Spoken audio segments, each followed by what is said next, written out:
Iowa caucuses, folks. Iowa caucuses are this next Monday evening. Just 6 days away. Bernie Sanders seems to be surging, leading outside the margin of error in many polls in Iowa, most polls in New Hampshire, and then in Nevada, he's very competitive too. And it is clearly rattling some nerves among those in the Democratic Party. Talk a lot about the senators who are sitting in Washington and can't campaign in Iowa. Sanders, Warren, and Klobuchar. Bernie Sanders is the one who's got the most devoted following. The other people are still in the persuasion business. Elizabeth Warren, the others, they're trying to get people to come to them.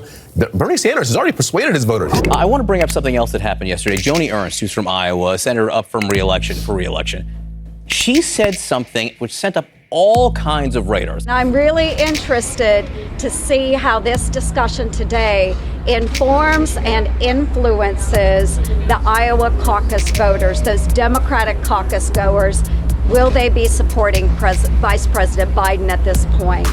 Not certain about that. The Biden campaign responded to the Republican senator's comments, saying in part, quote, "Senator Ernst just said the quiet part out loud." The quiet part out loud. Talk about saying the quiet part out loud, right? Her glee there sort of revealed what was really going on yesterday. That this whole conspiracy, this whole extortion, this whole scheme was to hurt Joe Biden in the early caucus states into the election. Biden himself also responded on Twitter, writing in part, "Iowa caucus goers, take note.